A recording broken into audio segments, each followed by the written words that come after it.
Welcome back to the One More K podcast, to episode number 21. We're on the roll. Good evening, Ned. Good morning, Marcus. Do you drink coffee, Ned? I have been told that you are very energetic and people tell me you are full of energy. Are you a coffee drinker? I was already going to say something dumb. I was going to say, I have energy, but not if I take spring. But that was just bad, so we don't need to say that. Am I a coffee drinker? Yes, I am, but I wasn't until I was the age of 44. I only started drinking coffee at the age of 44. How come so late? So I just didn't get into it, and I'm very susceptible to peer pressure. A lot of my friends didn't drink it, and then I was in Italy with my brother-in-law, my wife, and my wife-in-law. That's the wrong terminology. My wife's sister, my sister-in-law. That's right. They got off. I was sitting with my brother-in-law in an Italian square. He's a coffee connoisseur. Everyone else was drinking coffee, and it just looked so cool. I'm like, okay, it's time. Let's do it. And of course, I thought it was disgusting at first because, let's face it, coffee actually doesn't taste like it. Anybody who tells you that's lovely coffee, they're just lying, right? Like, it tastes like crap. We all know that. But then I got into it, and now I drink 3 a day. 3 a day? You drink 3 a day? Mm. Oh my God. I wonder now how you like without a coffee, but you have so much energy all the time. It's amazing. Oh, the coffee makes no difference to my energy levels. Just for taste now. It's just for habit. Anyway, why do you ask about coffee? Because it's early in the morning where I am right now, and I have a coffee, and I just thought about, let's ask Ned about his coffee because. Well, so I'm going to be completely honest. I do have a beer. I've had a busy day, so I have a small beverage with me because it has been a busy day. But I don't drink I literally have one beer at the end of. I maybe drink 2 or 3 beers a week. I'm nothing against beer, but I'm too old. I'm 57. I don't go out raging anymore. But I love a beer after a run. After a long run, at the end of a day, I'll have one beer. But I do like coffee. So on the beer note, I'm right now in Portland, Oregon, which is the microbrewery capital of the US. And it turns out most of the running clubs are associated with all the breweries here. So they have this logo, run and then beer in that order, apparently. So I'm going to check out, of course, as a German, going to check out all these breweries and run around a bit and then have a beer afterwards. But yeah, it seems to be the biggest thing here. Running, beer and coffee, it's a pretty good day. Awesome.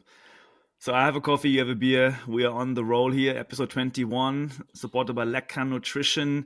We'll come to some nutrition talk later. We have an exciting show, and Ned told me he is falling asleep, so I'm making sure that we keep this exciting, keep it rolling. First up, we are going back to Vietnam. We have, funny enough, we had 2 episodes ago, we had Gym talking about mute and Hau Ha. Last week we had Eugene talking about Tioman Ultra race. So we are putting both these together, and we have Hau Ha winning Tioman Ultra in Malaysia.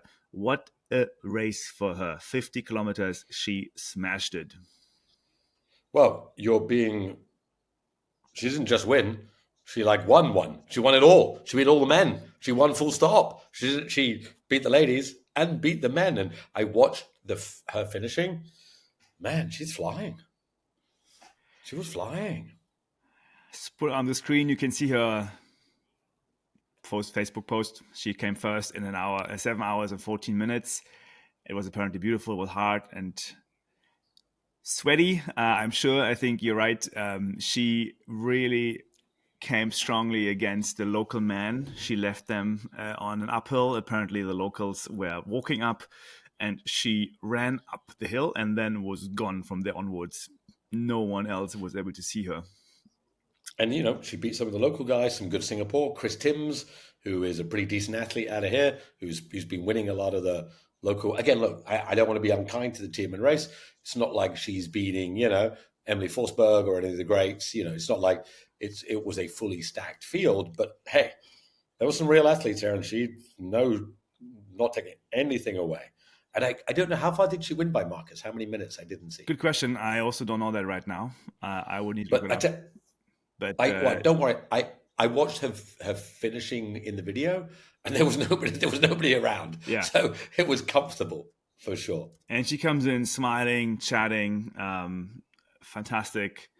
to see her so relaxed at the end of the race. It's almost unfair to watch for me sometimes, but hey, that's life. Yeah. Oh, good. Amazing for her, amazing for the new team. Congratulations, Gim. Congratulations, Eugene. Of course, again, all these come together. It's amazing how the community works here in Asia. I love it. And it's so good to see those people traveling. Also, shout out to Loi Lung. She came second female as well. So she's also a lady from Vietnam. So fantastic effort there by Mute Sports. Shout out to Gim, what he's been putting together. So good for him. But yeah, again, I think I can't wait for Hau Ha going to CCC this year, and we're gonna get her tested real. Yeah. Can you imagine that? Is Sun Maya doing CCC or is she moving up to UTMB? I don't know. I think it's not out there yet. I have not seen any news on this front. What I gather, I do think she will go to, of course, one of the UTMB races because she spent a lot of time in like really steep terrain to train. But let's see which race she will go for. Because let's face it, if Hau Ha went, if Sun Maya went, and the lady from China that is the number 2 ranked, if they all race CCC, like the chance that not one of them on the podium, we could have 2 or 3 Asian ladies on the podium. Pretty cool. For sure. I think we should find this out more. We should get her and the Ryan, her coach, on the pod as well. Well, we have. I'll come back. So he said yes. He's currently doing some stuff. He was meant to be on in the next week, but probably in 2 weeks' time, it looks like we can get Ryan on. Oh, awesome. Okay, nice. Then we can really drill into Samaya and what they're up to there. Moving on to the backyard world, we had 2 backyards happening. Oh, sorry, one is still happening. We had the shorter one is in Vietnam. Again, we're highlighting Vietnam here for different reasons, several reasons, but Vietnam had a backyard ultra race. We had a good friend Jean who's been also running it 26 loops. He didn't finish the 27th loop actually, and well, the winner was, I will show it on the screen as well now, had 31 yards finished, which, yeah, I mean, I think it's a decent effort. So of course, no offense to any winner here, but yeah, I feel like this is, in terms of global backyard stuff, where does it rank, Ned? Well, look, it's great to see, everyone knows how much I love it. It's great to see an event going on. Pretty interesting. If you look at that stat, the dude who won, I can't quite pronounce, Nguyen Van Chung. Yeah. Thank you very much. Marcus is much better than me. His last lap was 41:59. What? This dude is crushing. 41. Look at his times. Outrageous. Look at his 26th yard, 33. What's going on? Like, this is ridiculous. So clearly he was strong. He was always going to win. And, I imagine whoever was in second place, his last lap was up at the 52. So he could tell he just wasn't going to be winning. And, he was toast from that side. But how does 31 stack up? Minimum is 24 to be ranked. So if you go to the Backyard Ultra website, only the people who've run 24 and more are ranked. I'm going to say 31st, and I have a vague understanding. I'm going to guess it's about 2000th in the world, maybe 1500th in the world, which is not terrible, not great. And nothing against it. You can only beat the competition. The biggest backyards are in Europe and in America and in Japan. And so congrats to everybody there. Right now in the UK, we are now Tuesday night in Singapore, Tuesday morning in America, where you are, Marcus, and we are Tuesday afternoon in the UK. Started on Saturday. This is the challenge running backyard ultra in Suffolk. This is famously when a world record was broken a while ago to up at 90 loops. Right now, we're on loops, maybe I checked an hour ago, loop 70, maybe 71, 72. There are still 5 people wow. slugging it out. So, 70 would win any other race apart from bigs. So yeah, the level of backyard is increasing. Going to be interesting to see when that UK one finishes. But these soldiers are absolutely battling on. Amazing to see. In terms of yard time, or time per yard, time per loop, what's your recommended average again? 50 to 52. So then looking at this Vietnamese guy who's been averaging, I don't know, like 38 or 40. That's extremely fast. Extremely fast. Now I'm just questioning if there's a cultural correlation between that. Have you seen backyards where, let's say, Belgium or UK, where everyone is more towards the 50s, and other races where they're more towards the 40s, or is it just like an outlier right now? It's an outlier right now. So one of the great female racers is Claire Barnois from France. She takes 57 for every loop. And she gets up to 60s and 70s. Whereas our dear friend, good friend, Sam Harvey, he's in the low 40s each time. Everyone's got their own style, right? Like it, there's no one area that does it. But in general, 49 to 51, for me, it's 50 to 52, around that very low 50s, 51-ish, or very high 40s, 49-ish, that seems to be the winning formula. You don't need more than 10 minutes. You really don't. Of course, if you're going up into the 100, you might at night put in a 45 to get 15 minutes sleep, because that would be very helpful. Interesting. Yeah. Okay. Amazing. I wonder what would happen if you put this Vietnamese guy into a more, competitive race. It seems like he could have gone much more. He's going to be in the Vietnam backyard team for the World Championships. If he wins it, he gets a place at Bigs, and if he gets a place at Bigs, man, then he's going to be tested. Then he'll find how well that strategy lasts, because at Bigs, it goes 100. So that's where the big boys and girls play. When is Bigs again? Well, this year it's the team one. So this year is the team. So, but the next individual Bigs will be October 25. Okay. All right. October 2025. Okay. I see. Yeah. So this year, every even year, because it was started during COVID, every even year is the team world champs. So 15 people only will go to Tennessee. There'll be 15 people in racing in Vietnam, South Africa. I think he's got almost 70 countries competing at the world champs this year. So it's a big one. Wow. So that's after the Euro World Cup. Sorry, not Euro World Cup, the Euro Cup. That's after Olympics. Then we have Bigs. I'm not sure which one is more exciting for all those three. I know which one's more exciting, but anyway, we should move on. All right. Moving on. Thanks for the hint, Ned. Moving on to another peculiar topic. It has been mentioned on our podcast already 2 episodes ago. We talked about spring energy. Again, I want to be careful here because I am the owner of a somewhat competing brand. I don't want to drag them down. I want to just share the news within this podcast capacity. It all kind of got quiet a bit until we had another feud coming out, the French word feud, little war between the coaches of Jason and the Rushes. So let's try to fill everyone in. Jason Cope is a fairly well-known running coach in the US. Megan and David Roche are a couple also similar famous coaches in the US. I actually don't want to show the video of Jason because I feel like the energy doesn't fit our podcast. But the summary of the video, Ned, why don't you, as a Brit, summarize it? What has Jason been saying on his Instagram account? Anyone out there, please feel free to go to his Instagram account. So I didn't see the Instagram one. I listened to his long form podcast. That's the other version out there. Yeah. Yeah, I listened to his long form podcast, which he was trying to be calm, wasn't always, and had some pretty interesting views. And he had some other well-regarded nutrition experts on there. And, he certainly spent quite a lot of time putting out, and I have to be careful because, again, the facts, everyone's got their facts, but the facts seem to be that when and I'm not a nutrition knowledgeable guy, but when they what's the right word? When they deconstructed, I don't know what the right word is, when they broke the energy gels down to their component parts of carbohydrates, proteins, fats, they were missing by about 50%. So 50% lower calories, 50% lower carbs, and they had started on Reddit.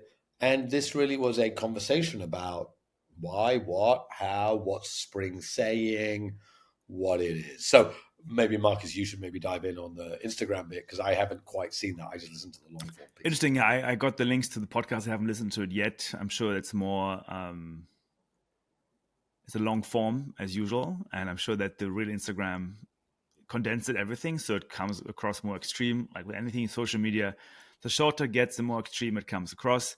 But on his Instagram reel, basically, there's two facts. And one of them is his lab test results. So he sent the various products, goo gel and also Spring Energy. Do you know where he sent them to? To Washington State, to a lab in Washington State. And Germany. Germany, as far as I know, was not him, but it was a running shop who I know, Sporthunger.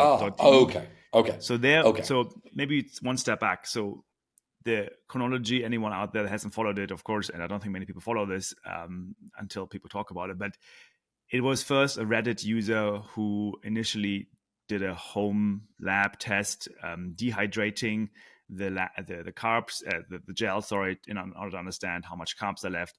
It's not scientific. It is just a home lab approach. And he came to the conclusion it is 17 gram carbohydrates instead of 45 for the Spring Energy flavor, the apple sauce, the awesome sauce. Then the Germans came in. The Germans, you got to give it to them. They want to know. And so they, the sport shop, Sporthunger.de, Jonas, also a friend of mine, he sent it to a German lab, got it tested, and also came to the conclusion it is also 17 grams instead of 45 gram carbohydrates. Jason Krupp takes it up and sends also his spring gels, so with different flavors, so various different flavors, and also a goo gel, send it to the lab. And the result is that all of the three of the spring flavors he tested had less carbohydrates, as you said, sometimes a third, sometimes 50% less than what's advertised on the nutrition facts, and goo gel had actually a tiny bit more than it was on the packaging. That was just the fact, so this is what it is. Then the added message in the Instagram reel was really about why do famous people like certain influencers, certain coaches promote this kind of product? They are responsible. They are also not doing the right thing. And so he was going after those people. Right? So he was basically saying, F Spring, not great. They fucked it up. Now I did use the F word. But also he was going after the Roches and Mr. Kennedy, Sage Kennedy, who is a very famous influencer of Spring. So Sage Kennedy has been defending Spring quite a bit on Reddit and on his Instagram account and Twitter, and have been fairly reactive to the community out there when he was questioned about Spring. That didn't go down well with the people because it's like, yeah, how are you like? You are biased. Your interest is aligned with Spring. Are you, as an athlete, really caring about the community? The Roches is a bit of a different story there. The coaches have been part of the development of that particular flavor, the apple awesome sauce. They got paid some money back in the days to test the flavor and to give feedback. They have since then not apparently received any commercial interest in that flavor. But Jason was still very clearly saying that they are all together in this case, which then led the Roches to defend themselves and posted on Instagram that they are just coaches and doing their thing, which then spiraled to another kind of Reddit kind of community where now everyone is questioning those coaches because they're not just advertising, of course, for Spring, coaches and influencers advertising for many different products.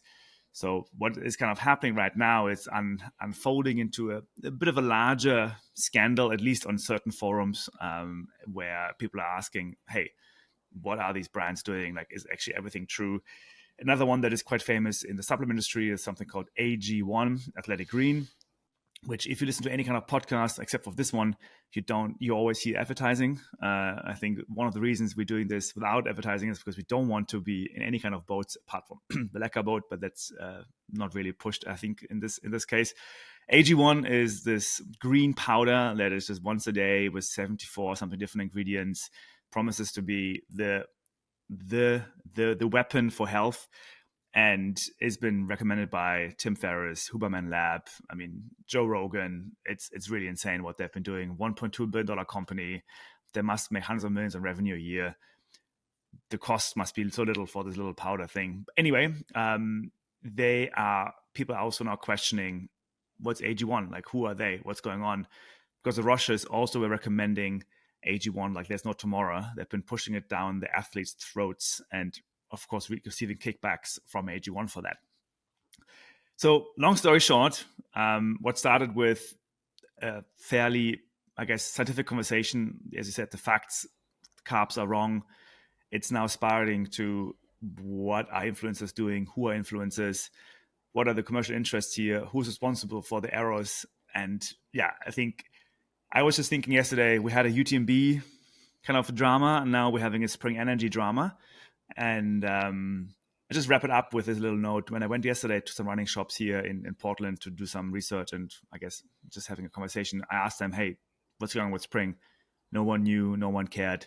So it still seems like it's a rather small, loud community out there, but it's definitely making its waves now. And here we are. Ned, what's your thought on this kind of commercial interest of people? Or well, look, okay. So I have a couple of questions. I mean, people are always going to push products. It is what it is, right? Let's face it, compared to Kim Kardashian selling crypto, this is nothing, right? These people are out selling crypto crap and getting nothing for it. Some people are selling some gels with slightly less carbs, right? So I hate to be blasé because it is a deal, but it's not a big deal. My fascination is this. Has Spring said anything yet? I'm trying to find it. And I've spent a lot of time on Reddit, and that's a very active community, which really we have 300, 400,000 people in those subreddits mingling and having a big town square. As far as the Reddit community is concerned, Spring has not made any announcement at this stage. They are keeping quiet. The action that was taken is twofold at the moment. The Feed, a very large online nutrition retailer, has discounted this particular flavor by half, about 50%, which maybe represents real value in terms of dollar per carb. That's hilarious. And if people are have bought directly from Spring website and they're complaining, they get 5 Spring energy gels as a replacement. So, as you know, Marcus, I'm in sales, marketing. I'm fascinated by brand. Like, to say nothing, and look, there's so much more to this I don't know. So if you're the CEO of Spring and listening to this, I'm sure life's a bit stressful right now, but dude or dudess, whoever you are, say something. To me, crisis management, when shit is hitting the fan, saying nothing, no, just to me, that's the bit I've been interested in. Like, everyone shouting at everybody, go wild, right? You can all shout at each other. Yeah, I get it. But Spring needs to say. I agree, because I think people are angry, clearly, obviously, and the anger has to go somewhere. So at the moment, the anger is directed towards athletes and coaches, right? And I don't think that's necessarily too fair. That doesn't feel fair. Yeah. Like, I think the coaches and athletes, they recommend what they know. They are not there requesting or doing their own tests necessarily. They're apparently very expensive in US. So I think they accept the sponsorship and they have information at hand at the time. So why would they be corrupt? Yeah. Jason Koop, in his long form, he said, look, he has tested many gels over the years. And he was the earliest with goo. And he said, we did a lot of work with goo. And he was talking to a guy who was on the show who was there with him from Carmichael Training Systems, which is hilarious, right? Carmichael Training Systems. Again, I don't give them crap on the show, but who did they train? We know who they trained, who likes them apples, right? Mr. Lance himself, right? So, if we're talking about, proper products, these guys, they were talking about themselves. They were very knowledgeable. They tested goo, but they also said, we never actually did a deconstruction. Well, I don't know what the right word is. They never actually tested what was in goo. So here's the interesting bit that I did listening to Jason Koop's thing. His anger was he had an athlete that he had trained who was trying to win a big race. He didn't name the race, didn't name the athlete. 6 months of training, everything was going well. They were on track. I think it was 100 miler, maybe 100K, 100 mile, don't know. And halfway through, they were starting to bonk. And they would come to aid stations and go, look, I've hit my nutrition. I've taken all my gels. They would take a Coke. They would feel good. They would get out. what he was angry about was this person did not win the race by a long way. And it turns out that they were taking half the carbs all the way through. And he was like, that's been a big thing on their career through no fault of their own. And to me, that makes a lot of sense, right? If you, again, look, when I go running, I eat gummy bears and ice creams and I shove whatever crap in my face I can. I don't worry too hard. I like my gels, but I'm not a pro. But if you're a pro and you've been targeting those 70, 250 calories, you've been targeting those 70 grams of carbs, and your race messes up because these guys had half the carbs, we should all be pissed at Spring. Well, okay. So, question: what did Sage Canaday say? Oh, that's another kind of worms right now. He basically said he responded to the home test that was posted on Reddit. He's like, not scientific. We don't believe it. I don't believe it. Get on with it. It's kind of dismissing it a bit harshly, and that really what I'm saying that they went down not well with the community, saying, "Hey, yeah." Hey, no. I want to bring up another note, which is Spring really didn't do a good job with marketing. Communications and marketing. But really, what the issue is actually the US FDA, because the supplement industry is not regulated.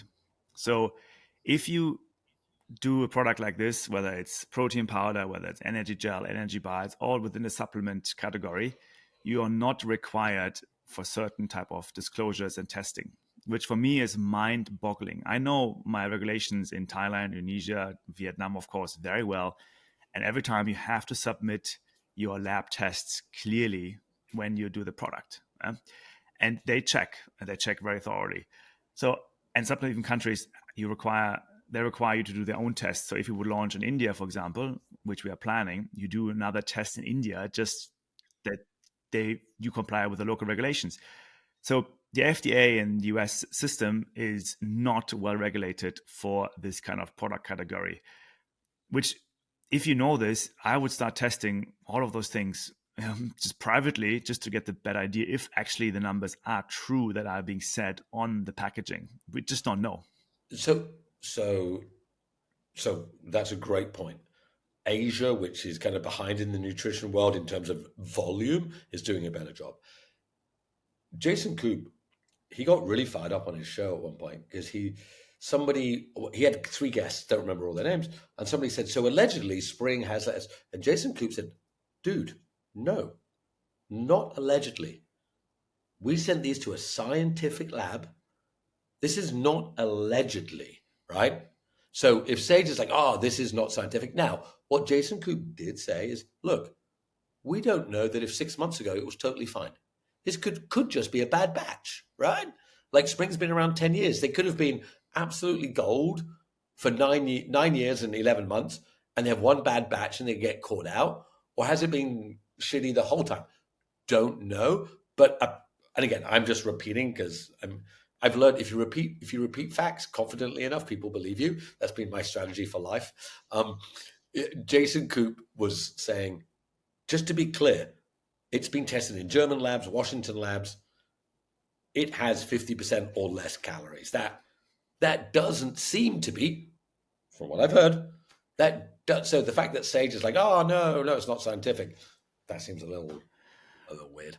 It's good. I think it's good that it's happening. I mean, I'm sorry for the brand if there was a mistake and whatnot. I mean, we don't know right now, so I don't want to point fingers at anyone at the moment, really. I mean, they definitely missed some facts there. They missed some compliance. There wasn't good governance.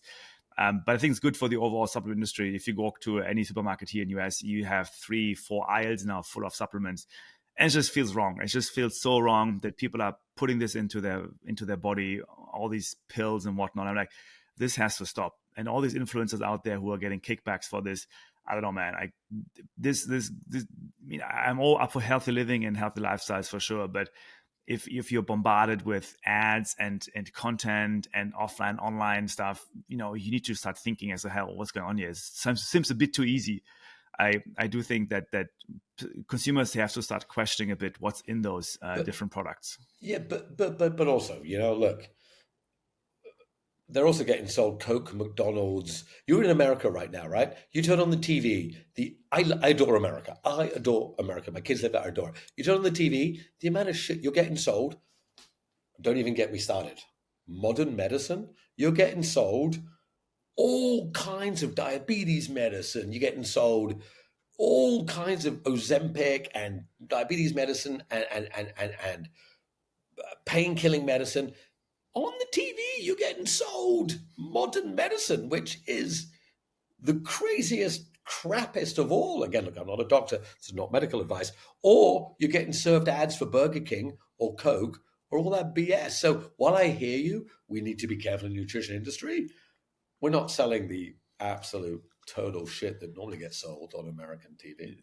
That is fair point. Very true. The consumers here just like consuming. It's whatever it is. So it's we're talking very niche. We're talking very small problem to have. Yeah.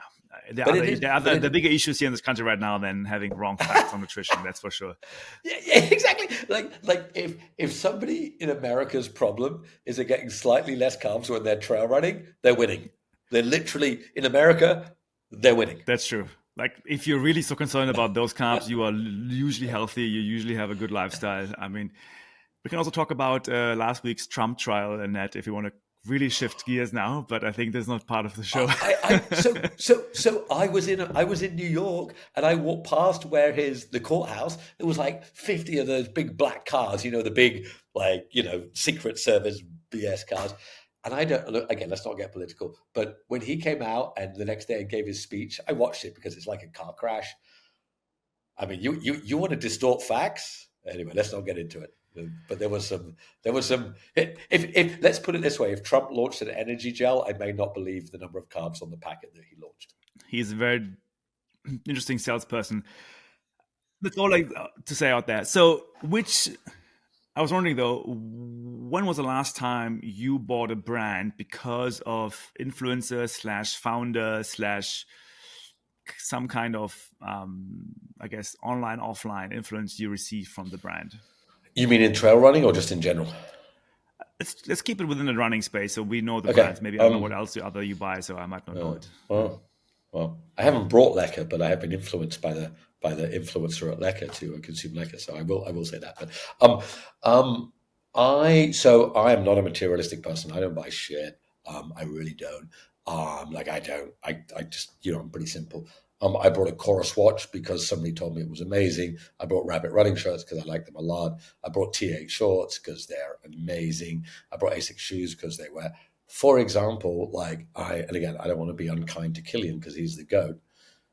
You have to assume that new normal would have zero chance of success if it wasn't for Killian. So I haven't brought any. So when was the last time? Hey, I'm easily influenced. Like I'm a fanboy.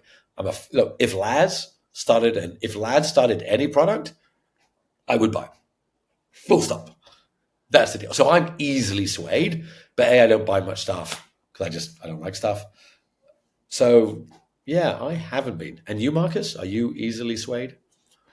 Yeah, I like to be manipulated and I like to manipulate, so to speak. I'm just joking, but I definitely trust the word of mouth the most because I think the conversation I want to have is like, who do you trust and how do you build trust, and what's been the most common channel to you to make you buy a product? Was it word of mouth? Was it online marketing? Like what influences you the most? What sways you the most? YouTube, great running videos on YouTube, like great running documentaries. That sways me. Great stories. So I think the ubiquitous statement that storytelling is the greatest art form for humans. So if you want to sell any product, tell a great story, and our sport lends itself to wonderful films. And again, I don't want to be mean to Hoka and Wahoo Kicker, but I'm less likely to buy those products after being tortured for 8 minutes with Jim Walmsley, turgid piece of rubbish. So it can go the wrong way, but for me, it's a great running documentary. So actually, to be fair, I just brought an Ultimate Direction fast pack. I want to run the length of Britain one day. I'm going to be in the UK soon. I'm going to go and run 200 miles. And I brought it because of Anton Krupicka, who is just a legend, and he helped to build it. And I watched a short video of Anton basically saying, you want to find your soul and get lost in the woods? You put on this pack. And I was like, done, buying it. So to be fair, I brought that. The Jesus of running has worked on you. He has. Anton Krukovic, His, great guy. look, if you want to talk about authentic, like if what he's doing is a show, if that's not really him, I would be stunned. That's him. He's a dude. Did you just slide in the announcement that you're going to run 200 miles? Not really. I'm going to go into the UK in the summer, and I've just got into my head. So my dad lives on one side of Scotland, and my cousin lives on the other. I want to go and visit him. It's not quite 200 miles, and I'm going to go and run to his house. Yes. And why take the car or like cycle? I mean, what's the point? Yeah. So I brought my fast pack for that. So I'm going to go Wonderful. 2 days. I'm going to do it's about 180 miles. So I'm going to do 90 miles one day, sleep in the bushes, and then run another 90 miles. Wow. I wonder what people will think if you just run through the backyards there and then there's like this random dude passing by. Anyway, that's amazing. Again, I think from my point of view is people are saying it yet, but not sure. Let's see how it comes out. But this house of cards, or this people call it pyramid scheme of influencer marketing, is going to change. I think there will always be people who sway other people. That's human nature. That will not change. Just the way it's done. I think that we're coming to an end of this beautiful Instagram stuff. And as you said correctly, I think we're coming more to different type of storytelling, more on YouTube videos, more long form, more podcasts. I think that's where the new influence will be created, even more so than just a nice picture. Completely separately, I know you're no longer an investor. I met this dude the other day. I'll tell you offline, Marcus, but he built a product that can tell you how authentic an influencer is. Ooh. Maybe I'm going to be back an investor now. He built an algo to look at the comments, the likes, the interactions, the way it's said, the tone of voice, and he can tell you literally, is this authentic? Now, let's not go down that road just now, but I think that's exactly the road we should go down to. I think we are discussing sport and a lot of brands and industry and money, and I do think there will be tools available, probably powered by AI, where you gather all the information. Again, I can only highlight how much I've been enjoying Reddit the last few weeks, because it gives me insights into a product, I don't even go after Mountain now, which is another huge thing. Anyone that is loud in marketing gets these days its own subreddit, and people are going all about it. And I find it fascinating to see the community. Instagram is more like the happy, loving, caring people. And Reddit is more the questioning, conspiracy type theory people. But if you combine these two worlds, you probably find some kind of truth in the middle. And I do think that's anyone out there, and people ask me, hey, what do you think of the shoe? What do you think of the nutrition? I say, go to Reddit, because that's usually where you find information like training plans, nutrition plans, any feedback on any kind of coach. It's fascinating to go into Reddit. I think that's the best source of information right now for me. And I think it also keeps, you put together a lot of brands that, which were started by different people from, all the shoes. You're right.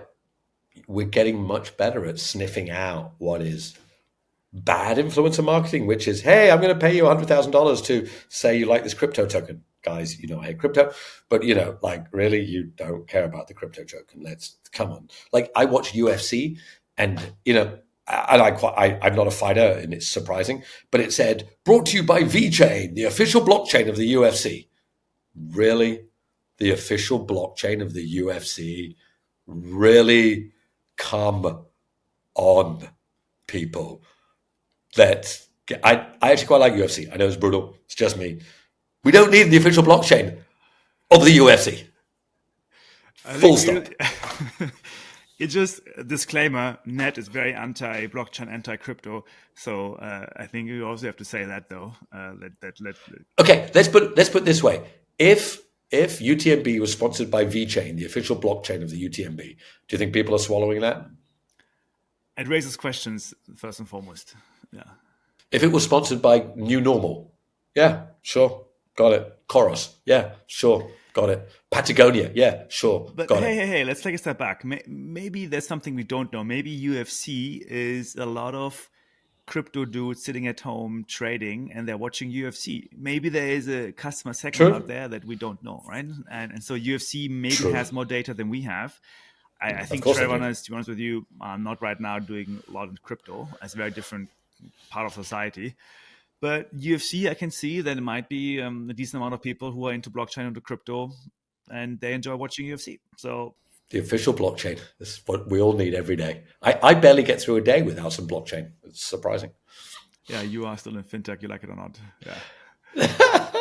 Not Anyway, anymore, my friend. moving over to the brand side, I thought it's a good exercise to kind of look into brands because I think we've been covering brands recently, and I think we could kind of cover more brands. We have more brands coming onto the show. We already mentioned quite a few. Again, disclaimer: we are not sponsored by anyone. This is not financial advice. This is not any of this. This is really just our opinion. But I thought let's look into the brands who have a funny, interesting kind of founding story. And because I feel like everyone is bombarded with, again, content these days. So the origins are lost from time to time, or sometimes they're very well known, depending on the brand story as well. I thought let's go with a brand, and there's a bit of a quiz for you, Ned. I did it this way around, so please don't look up the notes I sent you beforehand. Which nutrition company was founded by US Army veteran? Cliff Bar. Wrong. Cliff Goop. Bar is a different story. Cliff Bar was founded by a cyclist group in the Oakland Bay Area. Cliff Bar was founded by a son of a baker.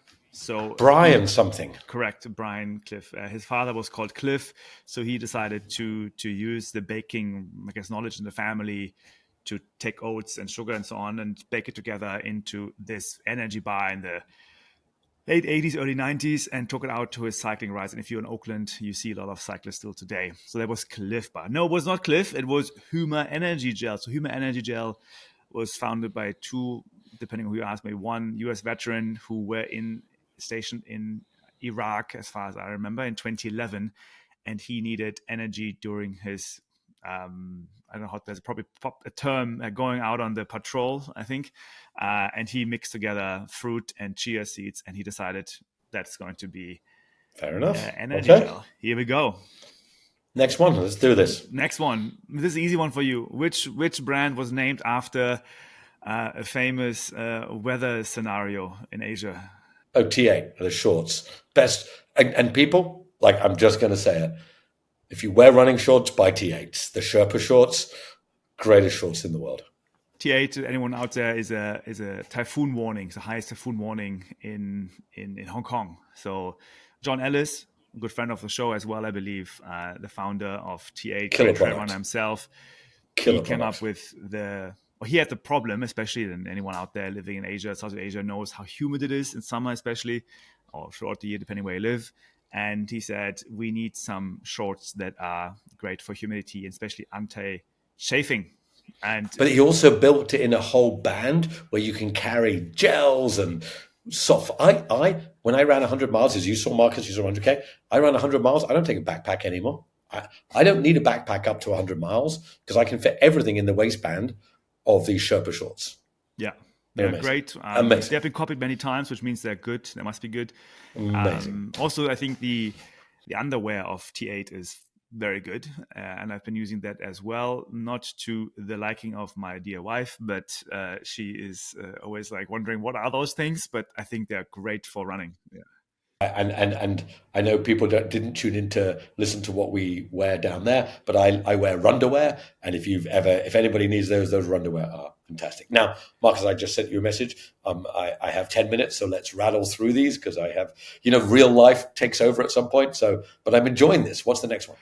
Which brand was actually a Kickstarter campaign at the beginning of a very different product that they have today? I have no idea, so I'm guessing Chorus. Very good. Yes, 1 point for Ned. So Wow. Chorus started as a Kickstarter, and they were raising money for a helmet. So in 2011, 12, I think, if I'm not mistaken, around that time, they decided to come up with a helmet that is secure and has a sound system built in. Raised $320,000 and had the helmet running for several years until 2015, 16. And then they switched to watches. But yeah, it was for 5 years a helmet company. And thank you for that information. I'm going to say, if you're a long distance ultra runner, I'm just going to say you're going to have Coros because the battery life's like 60, 70, 80 hours. Fantastic product. Exactly. Moving over to Europe, give you a little hint. Which outdoor gear company is still run by the grandson and great granddaughter? It makes shoes, especially. Salomon? No, unfortunately, not Salomon is part of a big conglomerate. It is La Sportiva.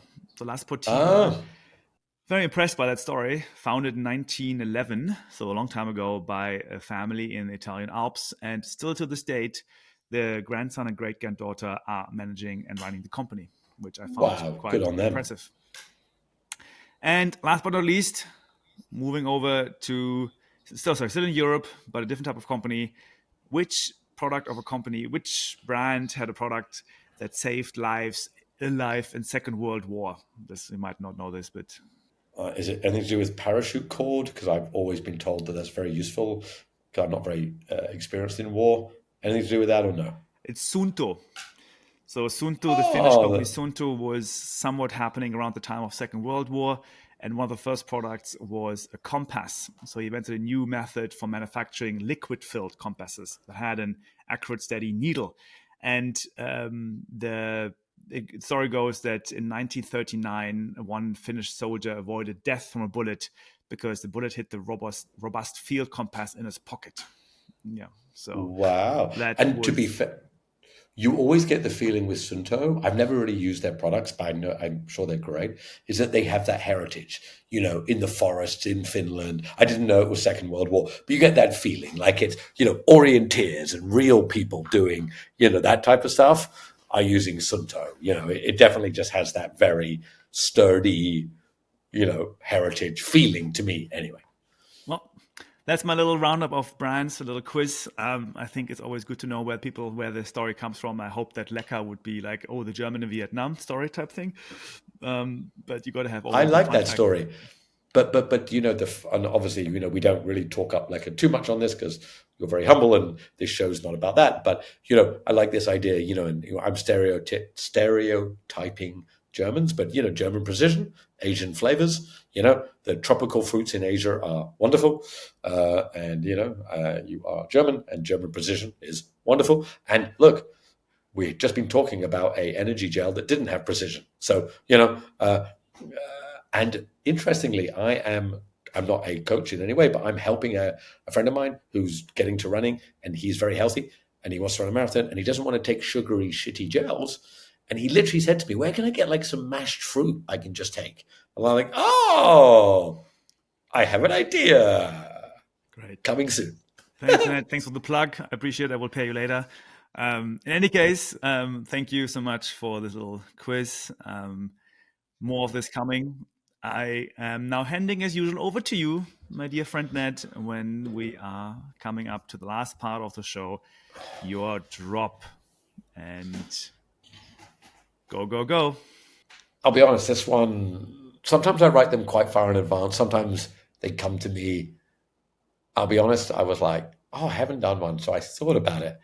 And this was driven by today about four different people. I was in Singapore in town, and about four different people who I know they were like, oh, hey, Ned, how are you? How's your running? And everyone was like, tell me how far you're running. None of them were runners, and they were all really quite excited. Look, I do post on LinkedIn, so, I do talk about it quite a bit, but it was interesting, and it made me think, I wonder why people who don't run like it so much. I wonder if I played football, people are like, oh, tell me about your football. I don't know. Anyway, so this one's called, I Wonder Why People Like It So Much. I wonder why people like it so much. I mean, the non-runners, that's who I mean. They love to ask me how far I ran. They say, you're that guy who posts about running. How far? Did you run to work today? How far? I saw you in America. Did you run back to Singapore? For some reason, running is the sport that everyone knows, that everyone relates to. Even when they say, you ran how far? I can't even drive that far. But it makes them smile. So why? Why is running so interesting? Maybe because it's not actually a sport. It's like eating or breathing or living. It just is. What other sport isn't a sport? Swimming, maybe, but we aren't fish. Every other sport needs something. Football, cycling, fishing. What? So it isn't a sport? What we're doing? We've been told we're doing a sport. But it's just being human. And that's why people love it so much. Because it's us, at our best, just being humans. Oh, and also, when was the last time you met an angry trail runner? On the trail? Angry? Like, never? Right? So maybe we're just happy humans, not doing a sport, just being happy and moving. You know what they say, Debo? Best sport ever. Get out there. Ned. Thanks, Ned. Probably true. I never met any angry trail runner so far. Until they get home and then they're exposed to social media, and then some of them turn into angry trail runners. Yeah, actually, when I wrote that, and then we're talking about spring, I'm like, oh yeah, but they're angry about that. But if you think about it, right, of course it's a sport. I'm being a little facetious, but we're just doing what you're meant to do. And when I wrote, have you ever passed an angry trail runner? No. Pretty cool, right? That's true. Only angry hikers from time to time if you're running too fast. Well, don't run so fast. Learn to hike. Yeah, that's true. Wonderful. Thank you, Ned. Appreciate it. It was good. I appreciate you finishing on time. I have to go back to the real world and do some work. Please enjoy Portland. It sounds super exciting. Everybody, thank you for tuning in. We have some more guests coming up, and we shall see people next week. Lots of trail love and running love to everyone out there. Thank you so much for listening, and see you next week.